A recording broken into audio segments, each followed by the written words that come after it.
ಹಿಮಾಚಲ ಪ್ರದೇಶದಲ್ಲಿ ಕಾಂಗ್ರೆಸ್ನ 6 ಅನರ್ಹ ಶಾಸಕರು ಸೇರಿದ ಹಾಗೆ 9 ಮಂದಿ ಬಿಜೆಪಿಗೆ ಸೇರ್ಪಡೆಗೊಂಡಿದ್ದಾರೆ. ಕಳೆದ ತಿಂಗಳು ನಡೆದಂತ ರಾಜ್ಯಸಭಾ ಚುನಾವಣೆಯಲ್ಲಿ ಬಿಜೆಪಿ ಅಭ್ಯರ್ಥಿಗಳ ಪರ 6 ಶಾಸಕರು ಅಡ್ಡ ಮತದಾನ ಮಾಡಿದರು. ವಿಪ್ ಉಲ್ಲಂಘನೆ ಮಾಡಿದ ಹಿನ್ನೆಲೆಯಲ್ಲಿ ಪಕ್ಷಾಂತರ ನಿಷೇಧ ಕಾಯ್ದೆಯಡಿ 6 ಶಾಸಕರನ್ನ ಅನರ್ಹಗೊಳಿಸಲಾಗಿತ್ತು. ರಾಜ್ಯಪಾಲ ಆರಿಫ್ ಮೊಹಮ್ಮದ್ ಖಾನ್ ವಿರುದ್ಧ ಕೇರಳ ಸರ್ಕಾರ ಸುಪ್ರೀಂ ಕೋರ್ಟ್ ಮೊರೆ ಹೋಗಿದೆ. ರಾಷ್ಟ್ರಪತಿಗಳ ಒಪ್ಪಿಗೆಗಾಗಿ ರಾಜ್ಯಪಾಲರು 7 ಮಸೂದೆಗಳನ್ನು ಕಾಯ್ದಿರಿಸಿಕೊಂಡಿದ್ದಾರೆ ಎಂದು ದೂರಿನಲ್ಲಿ ಕೇರಳ ಸರ್ಕಾರ ತಿಳಿಸಿದೆ. ಯಾವುದೇ ಸೂಕ್ತ ಕಾರಣ ಇಲ್ಲದೆ ಮಸೂದೆಗಳನ್ನು ಕಾಯ್ದಿರಿಸಿಕೊಂಡಿದ್ದು ಇದು ಸ್ಪಷ್ಟವಾಗಿ ನಿರಂಕುಶವಾಗಿದೆ ಅಂತ ಆರೋಪಿಸಿದೆ. ಪಶ್ಚಿಮ ಬಂಗಾಳದಲ್ಲಿ ಸಚಿವರ ಸಹೋದರನ ಮೇಲೆ ಆದಾಯ ತೆರಿಗೆ ಇಲಾಖೆ ನಡೆಸಿದಂತ 72 ತಾಸುಗಳ ದಾಳಿ ಅಂತ್ಯವಾಗಿದೆ. ಸಚಿವ ಅರೂಪ್ ಬಿಸ್ವಾಸ್ ಸಹೋದರ ಸ್ವರೂಪ್ ಬಿಸ್ವಾಸ್ ಮೇಲೆ ಐಟಿ ದಾಳಿ ನಡೆಸಿತ್ತು. ಏಪ್ರಿಲ್ 4ರಂದು ವಿಚಾರಣೆಗೆ ಹಾಜರಾಗುವಂತೆ ಆದಾಯ ತೆರಿಗೆ ಇಲಾಖೆ ಸಮನ್ಸ್ ನೀಡಿದೆ.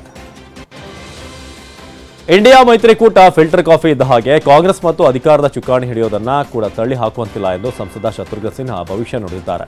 ರಾಹುಲ್ ಗಾಂಧಿ ಕೈಗೊಂಡಿದ್ದ ರಾಹುಲ್ ಯಾತ್ರೆಯನ್ನ ಕ್ರಾಂತಿಕಾರಿ ಎಂದು ಬಣ್ಣಿಸಿದ್ದಾರೆ.